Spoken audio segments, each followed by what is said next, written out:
قبل فرحي بكام يوم طبعا الجهاز بقى والفرش والعروسه ومراتي وقرايبها مش عارفه ايه بيفرشوا الجهاز. فانا بعد ما خلصوا فرش وبتاع فجايه بتقول لي ايه رايك بقى بص كده وبتاع. فلقيت على السرير علبه واقي ذكري كله يعني علبه.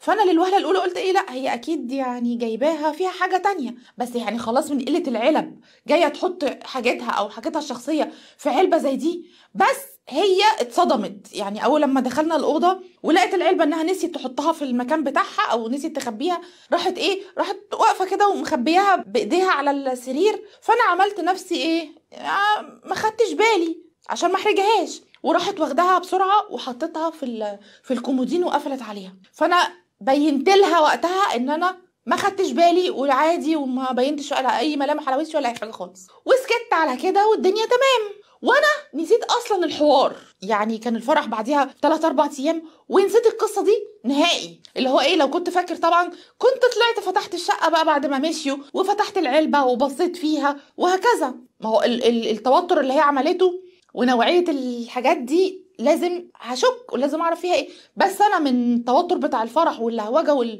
والسربعه والحاجات اللي بتبقى قبل الفرح بكام يوم دي خلتني مش مركز فنسيت خالص لحد يوم الفرح. يجينا يوم الفرح خلصنا الفرح وبرضه الموضوع مش في دماغي وروحنا على البيت وكله تمام. فعامله ايه مش الحوار بتاعت خشي بقى غيري خدي دشك تعالي هنصلي طب هتاكل الاول الكلام العادي بتاع ليله الدخل ده. فخلصنا وغيرت هدومها وانا غيرت هدومي وشربنا والدنيا لطيفه. لقيتها بتفتح الكومودينو.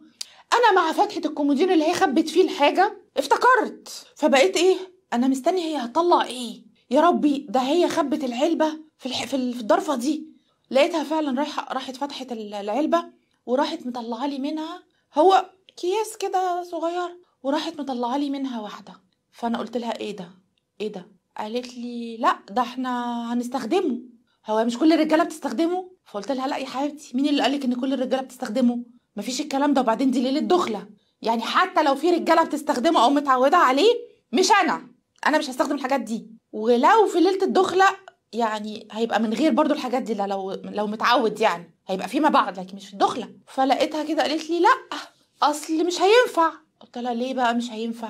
راحت قايمه قاعده يعني هي كانت نايمه كده جنبي على السرير، قامت قعدت وبتاع قالت لي مش هينفع خالص، الموضوع مش هينفع خالص، انا لازم تستخدم الموضوع ده. فقلت لها بصي احنا هنبقى نتفاهم، احنا مش هنقعد بقى دلوقتي في وقت زي ده نقعد بقى نتناقش احنا هنستخدم ايه ومش هنستخدم ايه، فسيبي الليله كده تعدي لطيفه. انت طب خايفه عشان تتوجعي؟ انا ده اللي جه في دماغي ده انت فاكره ان ده مثلا بيقلل الوجع بتاع ليله الدخله وكده؟ فقالت لي لا هو مش حكايه وجع حكايه قرف. فبصيت لها كده قلت لها قرف ايه اللي قرف اللي فيها مش فاهم؟ فقالت لي لا انا بقرف. قلت لها هو انت كنت جربتي عشان تعرفي تقرفي ولا ما تقرفيش؟ قالت لي مش حوار تجربه بس انا بقرف ومعلش احنا هيبقى حياتنا كلها، انا عارفه ان انت ما كنتش عامل حسابك ومش في دماغك الموضوع ده فعلشان كده انا اشتريت العلبه وحطيتها اهو جنبنا وبتاع وانت من هنا ورايح هتستخدمه على طول. فقلت لها يا بنت الحلال ايه دي بس انت حد مفهمك حاجه غلط؟ ما هو ممكن تكوني حد مثلا صاحبتك متجوزه اختك بنت خالك بنت عمك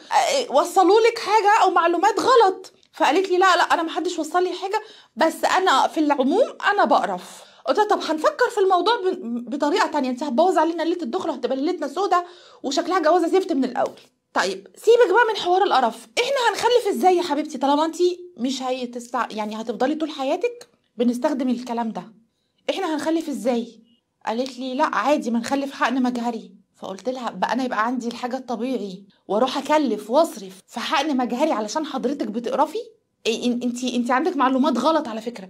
راحت اتشنجت عليا قالت لي بص هو ده اللي عندي ولازم تعمل كده وعاجبك مش عاجبك خلاص احنا نعيش بقى كده على يعني حياتنا كده من غير لا بي ولا من غير ولا اي حاجه، انا بعرف ومش يعني هو ده اللي عندي. رحت قايم سايبها ورحت خارج بره. قلت ايه الليله السودا دي؟ طب ما قلتليش ليه قبل ما نتنين نتجوز ان انتي بتقرفي ومش عايزه كده وان انا كمان هتكفل وهصرف بعد كده في حمل وخلفه وبتاع بحقن مجهري عشان الهانم بتقرف؟ سبتها وفضلت قاعد بره عماله اولع في سجاير. وبعدين طب اعمل ايه في الليله اللي انا فيها دي؟ يعني اودي وشي من الناس فين؟ ولا انا راجل وعايزه ليله دخلتي وعايزه اتجوز وبتاع ما انا بتجوز ليه؟ المهم قلت يا واد ايه خدها على قد عقلها وسيسها وشوف الدنيا هتخلص لحد فين. المهم قعدت بقى ايه اهدي في نفسي، دخلت شربت عصير وروقت على حالي وشربت لي كام سيجاره كده لحد ما هديت خالص، وقلت ايه نحل القصه دي بعد الليله دي اما تخلص. وقد كان، قلت لها طب، رحت داخل قلت لها طب خلاص يا حبيبتي اللي انت عايزاه انا هعمله لك، ونبقى نتناقش بقى مع بعض في الايه في الليله دي بعدين. فراحت بصلي كده بجنب عينيها قالت لي احنا مش هنتناقش، اللي اوله شرط اخره نور، احنا هنتفق من دلوقتي وخلاص على كده. فقلت لها طب خلاص اوكي ماشي هنشوف. فزي ما تقولوا هي هودتني انا هودتها وهي هودتني، بس اللي هو ايه عدي الليله نزق الليله مع بعض يعني. وفعلا تمت ليله الدخله بالزفت ده وخلصنا على كده. من ساعتها بقى لحد دلوقتي بقالي 2.5 3 شهور متجوزها. ففي خلال ال2.5 3 دول الكام مره بقى اللي يعني مش زي العرسان العاديه، يعني هما كانوا كام مره، وكل مره بخناقه علشان الزفت ده. لا انا بقرف بالزفت ده، لا انا بقرف، واللي هو ايه طب انا عريس يعني، فباجي على نفسي وبعمل لها زي ما هي عايزه، بس انا مش مستحمل وانا مش طايق القرف ده. انا عايزه اتجوز زي الناس الطبيعيه عادي واخلف زي الناس الطبيعيه. اتكلم بقى مع حد يعني هتكلم مع مين؟ فكلمت مامتها، ما هي واحده ست وامها وبتاع، هي تتصرف معاها. في الاول قلت اخليها اختي تكلمها بما ان اختي متجوزه بقالها كتير وبتاع، تفهمها انه مفيش حد بيعمل كده حبيبتي، وان انتي حاله نادره وبتاع، ومفيش حاجه تقرف ولا بتاع، انا راجل نضيف وبستحمى وكويس وكل حاجه. المهم رحت متصل على والدتها بعد ما فاض بيا الصبر بقى وصبري نفد، قلت لها يا طنط موضوع 1 2 3 4. قالت لي عادي يا ابني، المفروض ان انت كمان تبقى حابب الموضوع وانه يبقى نظافه ليك انت كمان. طب يا ستي انا بني ادم ديرتي، انا مش عايزه ابقى نضيف، انا عايزه ابقى راجل طبيعي.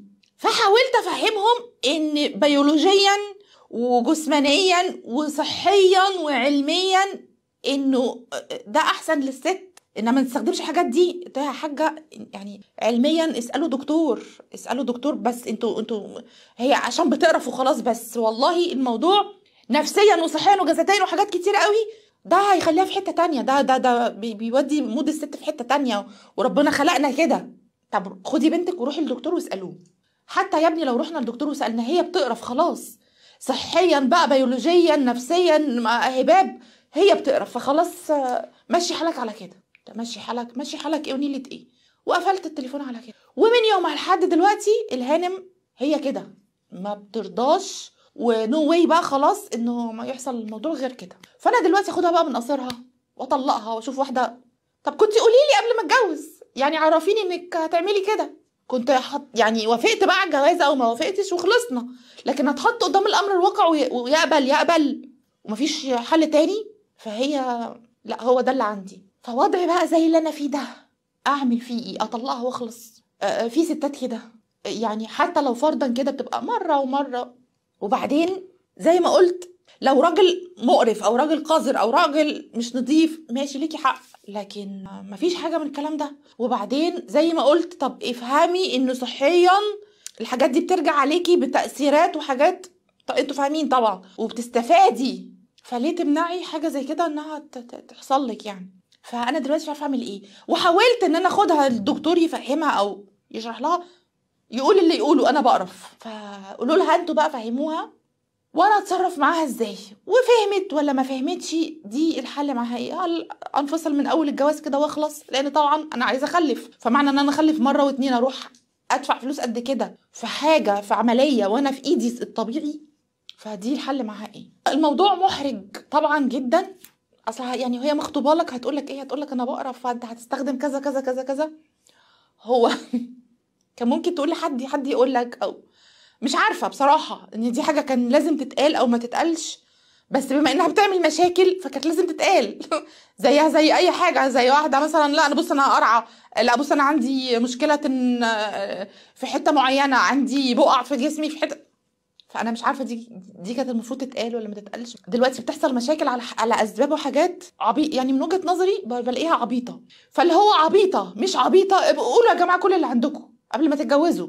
اي حاجه عندك، يمكن من كام حلقه كده قلت ايه، لو عندك صباع اطول من صباع وري له صابع، يعني لحد صابع رجليه وريه له، بص انا عندي الصباع ده اطول من الصباع ده، ماشي معاك يا معلم ولا مش ماشي؟ عشان ممكن يجي بعد الجواز يقول لك ايه ده انت ازاي ماشيه بصباع وصباع؟ لا انت طالق، من كتر التفاهات اللي الواحد بقى بيشوفها.